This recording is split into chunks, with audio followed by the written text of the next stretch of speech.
नमस्कार, मैं इंदु बंसल आप सबका हार्दिक अभिनंदन करती हूं अपने खास कार्यक्रम सत्ता के दावेदार में। दोस्तों, हरियाणा में विधानसभा चुनावों के नजदीक आते ही सत्ता में भागीदारी के चाहने वालों की सरगर्मियां तेज हो गई है। प्रत्येक राजनीतिक दल जोरों शोरों के साथ चुनाव मैदान में उतर चुका है। सत्ता के दावेदार कार्यक्रम के माध्यम से हमारा ये उद्देश्य है कि हम उन चर्चित चेहरों से आपका परिचय करवाएं जिन्होंने जनता के बीच में अपनी एक विशिष्ट पहचान बनाई है। आज हमारे साथ हैं समालखा विधानसभा क्षेत्र से भाजपा से टिकट के दावेदार मनमोहन भडाना जी। भडाना जी नमस्कार। नमस्कार। भडाना जी, सबसे पहले आप अपनी पारिवारिक पृष्ठभूमि के बारे में बताइए, कुछ निजी जीवन से जुड़ी हुई कुछ सामान्य चर्चा। पारिवारिक पृष्ठभूमि की जब बात करते हैं तो मेरा परिवार पिछले 4 दशकों से जो है ना समाज सेवा जी, राजनीति नहीं कहूँगा उसे, क्योंकि उनके लिए राजनीति समाज सेवा ही है। तो मेरे पिताजी समालखा से 2 बार विधायक रहे, फिर खतौली से विधायक रहे और अनेकों चुनाव लड़े उन्होंने, और उनके लिए मायने नहीं रखा कभी कि भाई चुनाव जीते या हारे, लेकिन हमेशा उन्होंने अपना पूरा जीवन जो है सिर्फ और सिर्फ पब्लिक लाइफ में बिता दिया। मुझे याद है जब मैं छोटा होता था तो बड़ा मैं सोचता था कि मेरे पिताजी बहुत बिजी रहते हैं, समय नहीं दे पाते थे मुझे, लेकिन अब मैं उस चीज़ को रियलाइज करता हूँ कि उन्होंने अपने परिवार को भी ना इतना वो महत्वपूर्ण समझते हुए सिर्फ और सिर्फ लोगों के भले में और समाज सेवा में जो अपना पूरा जीवन बिता। और मेरे चाचा भी और मतलब सारा परिवार ही जो है ना, जब फरीदाबाद से रहे हों हम लोग, चुनाव अनेकों लड़े, मध्य प्रदेश से भी, राजस्थान से भी। तो लेकिन अब मान लीजिए आज 20 साल बाद मैं समालखा बाद आ रहा हूँ, तो यहाँ पे जो लोगों का सम्मान और जो प्यार दिख रहा है वो उसी का नतीजा है कि उन्होंने हमेशा सर्वोपरि समझा समाज सेवा को। भडाना जी, आप अपनी राजनीतिक जो भागीदारी है उसको किस रूप में देखते हैं? राजनीति आपके लिए क्या है? देखिए, राजनीति मेरे लिए शुरू से समाज सेवा रही है, मेरे परिवार के लिए भी और मेरे लिए। हाँ, इतना जरूर है कि भाई अगर आप किसी सरकार में शामिल होते हैं और कोई इस तरह से राजनीति में आते हो तो काफी चीजें आसान हो जाती हैं जो आप अपने व्यक्तिगत तौर पर नहीं कर सकते हो। अगर सरकार में शामिल हो जाते हो, राजनीति में आ जाते हो, तो वो आपके लिए थोड़ा सा आसान हो जाता है समाज सेवा करना। इससे और अगर आप मान लीजिए 10 लोगों की सेवा कर सकते हो तो इसके माध्यम से आप 100 लोगों तक पहुंच सकते हो। तो मेरे लिए वही मायने है। भडाना जी, आज का जो मतदाता है बहुत जागरूक है, उनसे जुड़ना बहुत जरूरी है। जनता जिसे जानती है, जिसे समझती है, जनता जिसे अपना मानती है, उसको आगे बढ़ाने में विश्वास रखती है। सामाजिक रूप से आपने कौन कौन से ऐसे कार्य किए हैं जिनसे आपको लगा कि हाँ, मुझे जनता के बीच में ही रहना है? समाज के लिए आपने क्या क्या किया? समाज के लिए मैंने इससे पहले फरीदाबाद से भी मैं बहुत सालों से जुड़ा रहा हूँ जी। हर तरह के समाज सेवा के कार्य किए हैं। एक तो सबसे बड़ा महत्वपूर्ण इसमें योगदान जो रहा है मेरा, जो मैं समझता हूँ, खोरी गांव आपने सुना होगा, वहाँ पर बहुत बड़ी आबादी में लोग रहते थे जिसे सुप्रीम कोर्ट के आदेशों अनुसार डेमोलिशन कर दिया गया। तो मैं उनकी भी लड़ाई लड़ रहा हूँ पिछले 2 साल से, जो है उनके बीच रहता हूँ और उनकी समस्या भी समझता हूँ। और मतलब बड़ा दुख भी हुआ कि रातों रात उनके घर जो है वहाँ से तोड़ दिए गए और उन्हें बेघर कर दिया गया। उनके बच्चे स्कूल जाते थे, वहाँ स्कूल भी थे, वो नौकरियाँ वहाँ पे लगी हुई थी, नौकरी पर भी जाते थे। और कभी किसी के जीवन में इतना बड़ा अगर भूचाल कहूँगा मैं तो अगर आ जाए तो आप समझ सकते हैं उनकी क्या स्थिति होगी। तो उनकी लड़ रहा हूँ मैं। सुप्रीम कोर्ट में भी केस फाइल किया हुआ है उनके बिहाफ पे और उनके आंदोलन में भी मैं सक्रिय रहता हूँ। और इसके अलावा और भी जो भी मदद की अपेक्षा करके मेरे पास आता है तो मैं उसमें बढ़ चढ़ कर हिस्सा लेता हूँ, चाहे वो खेल की बात हो या युवाओं को कहीं रोजगार की बात हो या किसी को निजी समस्या हो, कहीं जरूरतमंद लोगों में जैसे शादी के ना कर पाने की कोई समस्या होती है, तो उसमें भी अपनी योगदान हमेशा से मैं नहीं, मेरा पूरा परिवार जो हमेशा कर रहा है। भडाना जी, आज प्रत्येक राजनीतिक दल बहुत सोच समझकर टिकटों का आवंटन करेगा और निश्चित तौर पर बीजेपी भी, भारतीय जनता पार्टी भी टिकाऊ और जिताऊ दावेदार को आगे लाना चाहती है। आप अपनी दावेदारी को कितना प्रबल मानते हैं समालखा विधानसभा क्षेत्र? देखिए, मेरी जो दावेदारी है वो सिर्फ और सिर्फ पार्टी तक सीमित है। पार्टी के लिए समर्पित हूँ मैं आज भी और बाद में भी। अगर पार्टी का कहीं लगता है कि भाई मेरा आने से पार्टी को फायदा होता है और पार्टी को लगता है कि मैं सीट निकाल सकता हूँ, तो मैं उसके लिए हमेशा खड़ा हूँ और पूरे समर्पण भाव से जो है बीजेपी के लिए। बधाना जी, जैसा कि आप जानते हैं, आज जनता जिसके साथ है जीत उसकी है, और जनता को जिसने जितना जाना है जनता ने उसको उतना ही अपना भी माना है। तो अगर भारतीय जनता पार्टी आप पर विश्वास करती है, आपको टिकट देती है, सत्ता में आने के बाद ऐसा कौन सा काम है, कौन सी विकास योजनाएं हैं जिनको आप समालखा विधानसभा क्षेत्र में लाना चाहते हैं? युवाओं के लिए रोजगार की समस्या होती है कि उनको रोजगार ही नहीं मिल पाता, पढ़े लिखे रोजगार है। महिलाओं के लिए चिकित्सा सुविधा की कमियां हैं बहुत सारी, जल भराव की यहाँ पे समस्या है, पानी निकासी की समस्या है। तो कौन सी ऐसी विकास योजनाएं हैं जो आपको लगता है कि हाँ, अगर मैं सत्ता में आ गया तो इन योजनाओं को तो मुझे अमल में लाना ही है? देखिए, वैसे तो बहुत सारी समस्याएं हैं, लेकिन एक जो मैं आपको अगर एक ही समस्या की अगर बात करूं तो एक यहाँ पर सीवेज ट्रीटमेंट प्लांट की बहुत बड़ी कमी है। यहाँ पर जो है पानी निकासी की जो एक बहुत बड़ी समस्या है।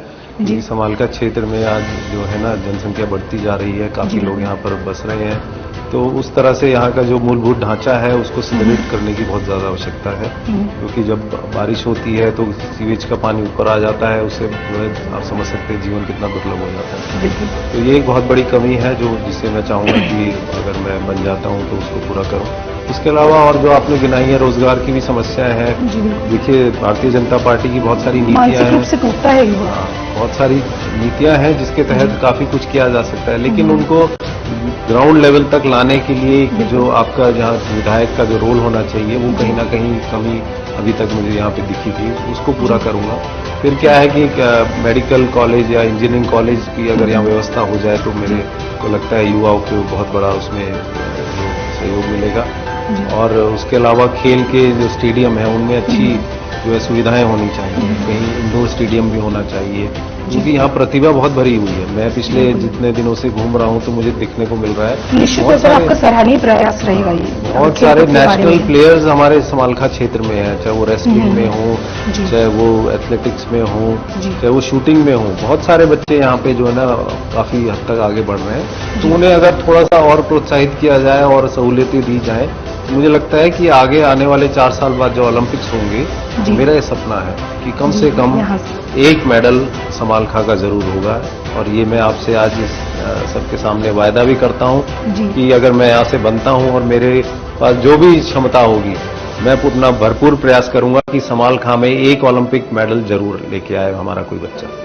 बधाना जी, बहुत सरल और स्पष्ट शब्दों में आपने अपनी बात को रखी है। हमारी शुभकामनाएं आपके साथ हैं। आज जरूरत है ऐसे टिकट के दावेदारों की जो पार्टी में आए और जनता के लिए इतना कुछ सोचें, युवाओं के लिए, ना सिर्फ युवाओं के लिए सोचें, अभी तो महिलाओं और बच्चों के लिए भी सोचें, उनके उज्जवल भविष्य के बारे में सोचें। दर्शकों, अभी आप सुन रहे थे समालखा विधानसभा क्षेत्र से भाजपा के लिए टिकट के दावेदार मनमोहन बधाना जी को।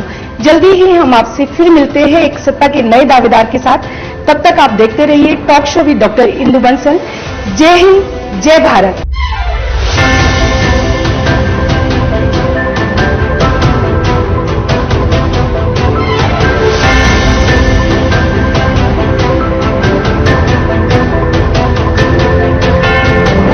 नमस्कार दर्शकों, मैं इंदु बंसल आप सबका अभिनंदन करती हूं अपने खास कार्यक्रम सत्ता के दावेदार में।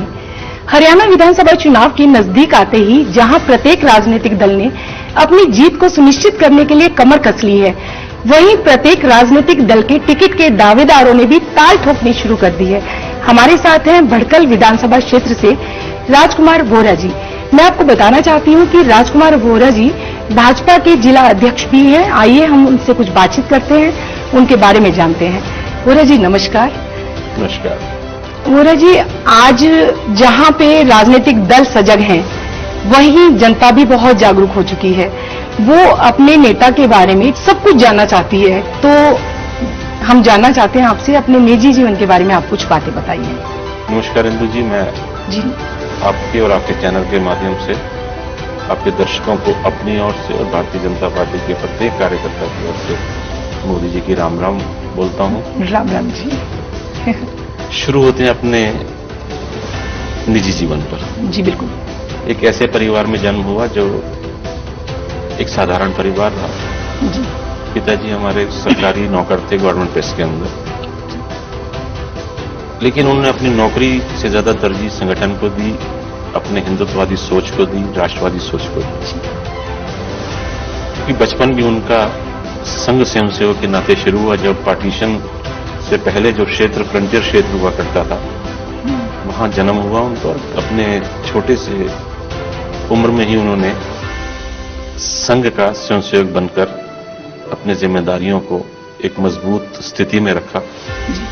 बचपन से ही उनके अंदर देशभक्ति की, राष्ट्रभक्ति की भावना कूट कूट कर भरी थी। वो भावना मुझे भी और मेरे बच्चों को भी उसी डीएनए से मिली और मैं आज गर्व के साथ कह सकता हूं कि हाँ, मैं संघ का स्वयंसेवक हूं और भाजपा का कार्यकर्ता हूं। क्योंकि यही एक सोच हमें अपने देश से, अपने राष्ट्र से, अपने हिंदुत्ववादी सोच से, अपने सनातन सोच से और सर्वे बंधु सुखिना सर्वे संतु निरामया की भावना से जोड़ कर भाजपा में मैं आपको एक बात और बहुत अच्छी बताऊं। जी बिल्कुल। कि भाजपा कार्यकर्ताओं की पार्टी कार्यकर्ताओं के द्वारा निर्धारित होती है, कार्यकर्ताओं के द्वारा चलाई जाती है और कार्यकर्ताओं के द्वारा ही उसके योजनाओं का क्रियान्वयन आम जन के लिए होता है, ये किसी खास वर्ग के लिए नहीं। और जो आम जन है, जैसा कि वर्तमान में हम देखते हैं मोदी जी का कि सबका साथ सबका विकास के ऊपर उन्होंने शासन किया और बखूबी कर रहे हैं। आज न केवल भारतवर्ष के लोग, अब तो विश्व के जितने भी देश हैं वहां के लोग भी मोदी जी को अपने एक आइडियल मानते हैं कि हाँ, ये एक इंसान है जिसने अपनी निजी सुख दुख को त्याग कर केवल और केवल भारत मां की सेवा के लिए अपना जीवन को समर्पित किया। ये भाजपा के हर कार्यकर्ता की सोच रहती है। बचपन में जब हम अपने पिताजी के संघ की शाखाओं पर जाते थे, नमस्ते सदा वत्सले मातृभूमि त्वा हिंदू भूमि सुखम वर्धितो हम, ये प्रार्थना उस समय हमें उसकी जो उपयोगिता थी बचपन में नहीं पता लगती थी, क्योंकि बचपन खेल का, शैतानियों का नाम है। बिल्कुल। तो हम जाते थे संघ की शाखा में, खेलते थे, प्रार्थना करके आते थे। जो जो बड़े होते चले गए हमें प्रार्थना का वो भाव पता लगने लगा कि जिन्होंने केवल और केवल भारत मां को आगे रखा हुआ है, कि किस प्रकार मेरे भारतवर्ष के जो भारत मां के पुत्र हैं, भारत मां माने हमारी धरती मां, अपनी मातृभूमि से जुड़े, मातृभूमि किस प्रकार उससे जुड़े हैं और अपना योगदान दें उसको ऊपर उठाने के लिए, उसके लोगों को ऊपर उठाने के लिए। तो मैं गर्व के साथ कहता हूं कि हाँ, मैं भाजपा कार्यकर्ता हूं, संघ स्वयंसेवक हूं और भारतीय नागरिक हूं। बिल्कुल। पूरे जी, अभी आपने बताया अपनी पारिवारिक पृष्ठभूमि के बारे में, अपने पिताजी के बारे में बताया कि उन्होंने कितने बाल्यकाल से आपको कितने अच्छे संस्कार दिए, अपने साथ लेके जाना बच्चों को, क्योंकि वही संस्कार बच्चों में बीज रूप से पनपते रहते हैं और बड़े होकर वट वृक्ष का रूप भी लेते हैं। बुरा जी, आपसे मैं एक ये प्रश्न जरूर पूछना चाहूंगी कि आपके लिए राजनीति क्या है? क्या केवल ऐसी राजनीति जिसमें राज किया जाए, या फिर उससे इतर कि लोगों के दिलों में राज किया जाए? तो इस बारे में थोड़ा सा बताइए कि राजनीति है क्या? मेरे लिए राजनीति जी भारत को दिए हुए प्रभु राम के उस चरण पादुकाओं की तरह है जी, कि चरण पादुका राजगद्दी के ऊपर रखकर उन्होंने जो देश की सेवा करी जी, उन्होंने जो अपने अयोध्या वासियों की सेवा करी और उसके साथ साथ उन्होंने उस राज सुख का एक अंश भी उपयोग नहीं किया। जब तक राजा रामचंद्र जी, प्रभु राम वनवास से वापस नहीं आए, वो जमीन पर कुश आसन पर बैठते थे, कुश आसन पर सोते थे। तो मेरी भी यही एक सोच है कि राजनीति में जो सेवा करने के लिए हमें स्थान चाहिए होता है, बहुत आवश्यक है, क्योंकि हमारी सोच जो है वो हमें बताती है कि हम किस प्रकार एक आम जन की जो समस्या है उसको निदान कर सकते हैं। हम स्वयं समस्याओं से निकले हुए हैं, हमने स्वयं अपना जीवन समस्याओं, एक साधारण परिवार में जन्म हुआ मेरा। हमारी माता जी और हमारे पिताजी ने बहुत सुविधाएं ना होते हुए भी हमें बहुत अच्छी तरह से रखने का, उन्होंने पालने का उन्होंने एक योगदान दिया, हमारे को एक ऐसा इंसान बनाने की उन्होंने कोशिश करी।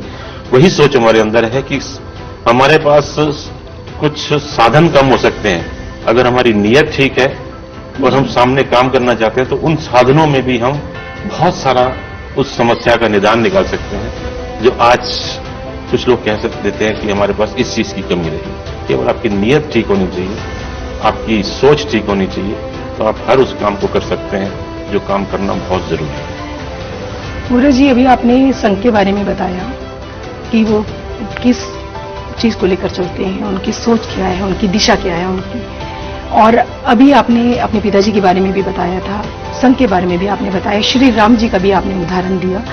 तो आप यहाँ से टिकट की दावेदारी कर रहे हैं, तो जाहिर सी बात है आप बहुत कुछ जानते भी होंगे। ऐसी कौन सी समस्याओं को आपने देखा है जो आप चाहते हो कि अगर मैं सत्ता में आता हूं, मैं सरकार में आता हूं, मुझे टिकट मिलता है, तो उन समस्याओं को मैं आवश्यक रूप से सबसे पहले दूर करना चाहूंगा? तो उसके बारे में बताइए कि कितना जमीन से आप जुड़े हुए हैं। मूलभूत जो समस्याएं रहती हैं जी, वो ये नहीं कि खत्म हो जाती हैं, जो जो जीवन चलता है बढ़ता है वो समस्याएं भी कम हो जाती हैं। अगर हम जैसे कहते हैं कि पूरा नाम करतार का, कि पूरे तो केवल प्रभु हैं, भगवान हैं, जब तक इंसान है कुछ ना कुछ कमी जरूर रहेगी। उन कमियों को हम कैसे दूर करते हैं? अगर हम कमियों को, छोटी छोटी कमियों को दूर करना शुरू कर दें तो एक पहाड़ का रूप नहीं लेंगे। बिल्कुल। आज की हम देखते हैं कि पॉपुलेशन बहुत तेजी से बढ़ रही है, और हरियाणा और फरीदाबाद क्योंकि औद्योगिक नगरी रही है, तो इसलिए बाहर के प्रवासी बहुत हैं यहाँ पर, काम धंधे की तलाश के लिए आते हैं। और जब पॉपुलेशन बढ़ जाती है तो जो हम लोगों ने सुविधाएं पीछे सरकारों ने दी थी, जैसे हम सीवर की समस्या हम इन दिनों फेस कर रहे हैं, तो जो सीवर की उस समय लाइनें बिछाई गई थी वो इस सोच के साथ नहीं बिछाई गई थी कि बाहर के प्रवासी भी आकर यहाँ बसेंगे, जनसंख्या का एकदम इतना ज्यादा यहाँ पे विस्फोट होना शुरू हो जाएगा, तो उस वजह से सीवर की समस्या आने लगी। अभी हमारी सरकार ने एक योजना बनाई है फरीदाबाद के लिए भी, अमृत योजना। उस योजना को पूरा करने के लिए काम शुरू हो गया है और काम चल भी रहा है काफी समय से, लेकिन कुछ अफसरों की ऐसी नीयत रहती है कि काम को बहुत तेज कर देंगे तो फिर हम आगे क्या करें। जब लोगों की समस्याएं खत्म हो जाएंगी तो लोग अफसरों को पूजना बंद कर देंगे। पूरा जी, एक बात और मैं आपसे जानना चाहती हूँ, अभी आप इस क्षेत्र से, बड़कल विधानसभा क्षेत्र से अपने टिकट की दावेदारी को कितना प्रबल मानते हैं, कितने निश्चिंत हैं आप? ये हमारे जो संगठन का जी शीर्ष नेतृत्व है जी, उन तक मैंने अपनी बात पहुंचाई है कि अगर संगठन उचित समझे जी कि राजकुमार वोरा को भाजपा कार्यकर्ता के नाते चुनाव के अंदर भाग लेना चाहिए, तो मैं निश्चित ही संगठन की उस सोच को क्रियान्वयन करने के लिए अपना और अपने साथियों के साथ तन मन धन लगाऊंगा, और जो भटकल की सीट है वो पुनः जीतकर अपने संगठन की झोली में रखूंगा। न केवल भटकल की सीट, मेरा तो कर्तव्य है, मेरा दायित्व है कि मैं फरीदाबाद की विधानसभा की 6 सीट जीतकर संगठन को दूं।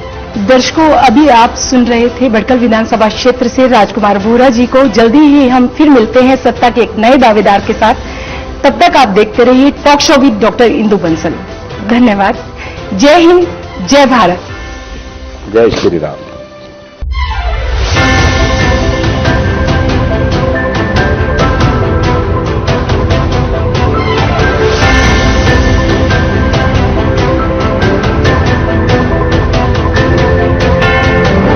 नमस्कार दर्शकों, मैं आप सबका अभिनंदन करती हूं अपने खास कार्यक्रम सत्ता के दावेदार में। दर्शकों, लोकसभा चुनाव 2024 के बाद जहां भारतीय जनता पार्टी सजग हो चुकी है, वहीं कांग्रेस पार्टी अपनी जीत से उत्साहित होकर पूरे जोश के साथ चुनावी संग्राम में उतर चुकी है। हमारे साथ है कांग्रेस पार्टी से टिकट के दावेदार बल्लभगढ़ विधानसभा क्षेत्र से मनोज अग्रवाल जी। अग्रवाल जी नमस्कार। नमस्कार। अग्रवाल जी, आप सबसे पहले अपनी पारिवारिक पृष्ठभूमि के बारे में बताइए, अपने निजी जीवन से जुड़ी हुई कुछ बात जो जनता भी जानना चाहती है। मैं तो बल्लभगढ़ का बेटा हूँ, तो जी, और बल्लभगढ़ की जो मेरा परिवार है जी, मेरे पूरे पारिवारिक बैकग्राउंड को जानती है, लेकिन फिर भी आपके चैनल के माध्यम से जो लोग इससे अनभिज्ञ है उसके लिए बता देना चाहता हूँ कि मेरे पिताजी एक कांग्रेस पार्टी के अच्छे कार्यकर्ता और बड़े लीडर है, और उन्हीं को देख देख के हम बड़े हुए और उन्हीं की विचारधाराओं को हमने देखा, जो कांग्रेस की जो विचारधारा को जन जन तक पहुंचाने का वो काम किया करते थे, उसी राह पे हम चलते रहे। उन्हीं को हमारा जो परिवार रहा है कांग्रेसी माहौल हमने बचपन से वहाँ देखा। युवा हुए तो NSY के माध्यम से हमें कांग्रेस पार्टी में काम करने का मौका मिला, और 2001 की बात है, मुझे बल्लभगढ़ विधानसभा क्षेत्र से यूथ कांग्रेस का ब्लॉक अध्यक्ष भी बनाया गया, और भिन्न भिन्न पदों में मैंने पूरे फरीदाबाद में और प्रदेश के अंदर कांग्रेस पार्टी के लिए काम किया है। अग्रवाल जी, राजनीतिक जीवन को आप अपने किस रूप में देखते हैं? बहुत से उतार चढ़ाव रहते हैं, बहुत से संघर्ष भी सामने आते हैं, बहुत से नए नए अनुभव हमें मिलते रहते हैं, तो आप अपने अनुभवों के बारे में बताइए जो आपने फेस किया हो कि हाँ, मैं ये राजनीति में मैंने जाना है आज। देखिए, अनुभव तो एक ही, जब अगर मैं अपने सक्रिय राजनीति की अगर बात करूं, अपने विधानसभा की अगर बात करता हूं, तो मेरी सक्रिय राजनीति अगर देखा जाए तो 2001 से चालू होती है बल्लभगढ़ विधानसभा क्षेत्र में, जब ब्लॉक कांग्रेस का मुझे यूथ अध्यक्ष बनाया गया था बल्लभगढ़ विधानसभा क्षेत्र से। उसके बाद भिन्न भिन्न पदों पर मैंने काम किया और निरंतर मैं कांग्रेस के लिए काम करते रहे, कांग्रेस की विचारधारा को जन जन तक पहुंचाने का काम हम लोग करते रहे।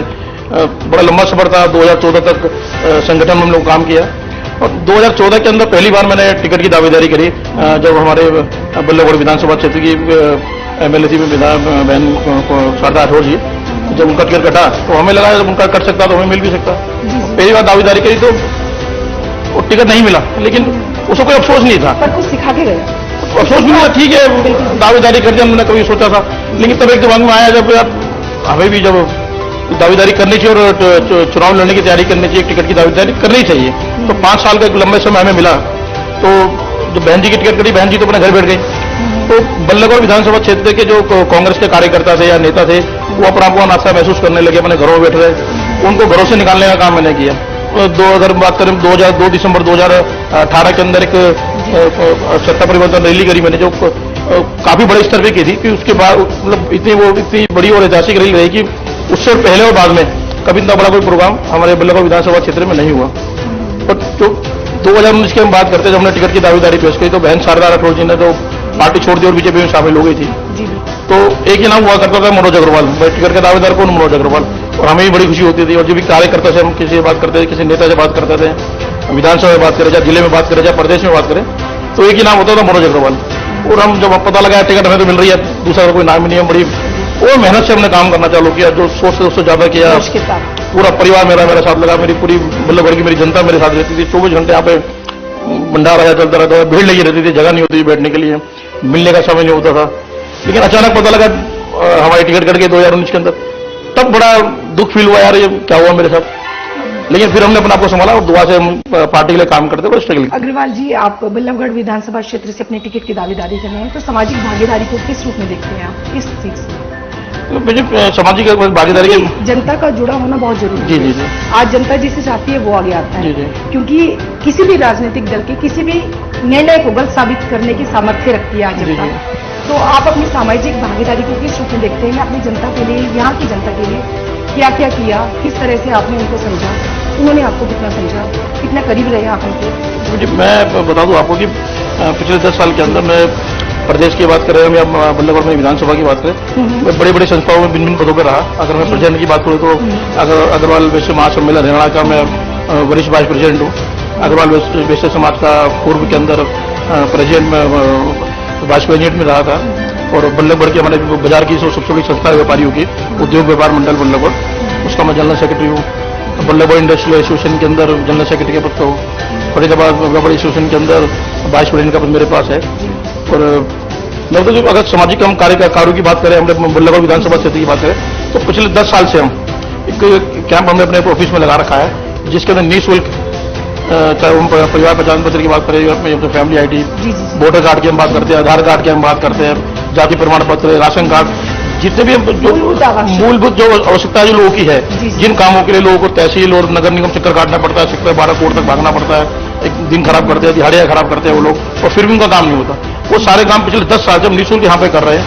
और उसके अलावा कि जैसे हम कोरोना काल की बात करें, कोरोना काल के अंदर जब लोग घरों में थे, कमाई का लोगों को साधन नहीं था, तो निःशुल्क हमने लोगों के घरों तक, हजारों लोगों के घरों तक खाना पहुंचाने का काम किया। खाने की रोज सामग्री लोगों के घरों तक हम लोगों ने पहुंचाई। और अगर कुछ बात करें, जैसे आज बल्लभगढ़ विधानसभा क्षेत्र नदी के ढेर बन चुका है, सीवर लाइन और फॉलो कर लिया, पानी का निकासी का कोई साधन नहीं है। तो जब भी पूरी विधानसभा के अंदर किसी भी कॉलोनी से, किसी भी घर से, किसी भी परिवार से मेरे पास फोन आता है, तो मेरी टीम वहां पहुंचती है। और जो भी समस्या होती है, चाहे वो गली की गंदगी की बात हो, चाहे गली में पानी भरने की बात हो, सीवर ओवरफ्लो की बात हो, उसका समाधान हम तुरंत खबर आने के 2 से 4 घंटे के अंदर करते हैं। और ये एक बड़ी बात है कि लोग हमें इस तरह के काम के लिए फोन भी करते हैं, जो बड़ा अच्छा भी लगता है हमारे। अग्रवाल जी, यहाँ की जनता का भरपूर समर्थन आपको मिल रहा है, आपके अनुसार कि जनता का पूरा सहयोग मिल रहा है। आप बल्लभगढ़ विधानसभा क्षेत्र से अपनी टिकट की दावेदारी को कितना प्रबल मानते हैं? ये तो मेरी रूप से कि हाँ मुझे मिलेगी। देखिए, पिछले, अगर मैं अभी बताया आपको कि पिछले 10 साल के अंदर, अभी देखो चुनाव का जब माहौल नजदीक आता है तो कई लोग सक्रिय हो जाते हैं पार्टी की टिकट के लिए, चुनाव लड़ने के लिए। कोई दूसरी पार्टी छोड़ के हमारे कांग्रेस पार्टी में आ रहा है। क्यों अभी आपने देखा कि राहुल जी की भारत जोड़ो यात्रा जो पूरे हरियाणा प्रदेश में निकाली गई थी, बहन कुमारी शैलजा जी ने कांग्रेस संदेश यात्रा को पूरे हरियाणा में निकाला था, तो उसका जो रिजल्ट हुआ है हमारे सामने, वो भी हमने देखा कि हरियाणा के अंदर लोकसभा की जो एक भी सीट नहीं थी, 5 सीटें हम लोग जीते। तो दावेदारी का मतलब कि पिछले 10 साल के अंदर एक मनोज अग्रवाल ऐसा सिंगल आदमी है जो एक दिन घर पे नहीं बैठा, चाहे AICC का कोई प्रोग्राम हो, चाहे PCC का कोई प्रोग्राम हो, चाहे कोई धरना, कोई प्रदर्शन, जो भी प्रोग्राम हमको पैसे दिए जाते थे, पूरे जिले की हम बात करें, विधानसभा की बात करें, तो मनोज अग्रवाल ऐसा आदमी था जिसने हर तरह के प्रोग्राम किए। तो पार्टी के नाम पे धरना प्रदर्शन की कोई बात हो, हर तरह के प्रोग्राम हम लेकर आए। पार्टी आला कमान को इस बात की पूरी हर तरह से इस बात की रिपोर्ट भी है, और कुमारी शैलजा जी का जो आशीर्वाद हमारे पास बना हुआ है, उन्होंने पूरा आश्वासन दे रखा है कि आपके अलावा हमें कोई दिखाई भी नहीं देता बल्लभगढ़ विधानसभा क्षेत्र में जो कांग्रेस पार्टी के लिए काम कर रहा हो। निजी तौर तो सभी लोग काम करते हैं, टिकट नहीं मिली पार्टी छोड़ के चले आते हैं, फिर वहां नहीं मिली फिर दोबारा आपकी पार्टी छोड़ जाते हैं, लेकिन अपने इलाका भी ऐसे सोच रही पार्टी के लिए काम करना, कांग्रेस पार्टी के लिए काम कर रहे हैं। और हमें पूरा विश्वास है अपने ऊपर वाले पर, पूरा लोग है कि आने वाले समय मनोज अग्रवाल का होगा, कांग्रेस पार्टी टिकट देगी हमें। अग्रवाल जी आप जनता के लिए काम कर रहे हैं, उनका सहयोग भी आपको मिल रहा है, साथ भी मिल रहा है। आपकी जो धर्मपत्नी है प्रियंका अग्रवाल जी, वो प्रदेश महासचिव है। अगर पार्टी नारी शक्ति को आगे बढ़ाते हुए उन्हें टिकट देती है तो इस बारे में आप क्या कहना चाहेंगे?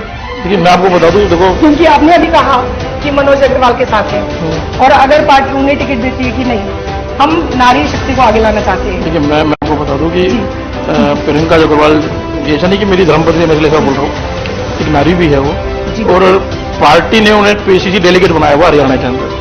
PCC डेलीगेट का मतलब यही होता है कि पार्टी उस विधानसभा क्षेत्र में उसको भावी उम्मीदवार के रूप में देख रही है। तो खाली मेरी धर्मपत्नी होने के नाते मैं वैसे भी बोलता हूँ कि अगर पार्टी किसी नारी को टिकट देती है तो हमारे लिए बड़ी खुशी की बात है, और कांग्रेस पार्टी का कल्चर भी रहा है। अभी यूपी चुनाव में आपने देखा होगा कि 50% महिलाओं को टिकट दी गई थी।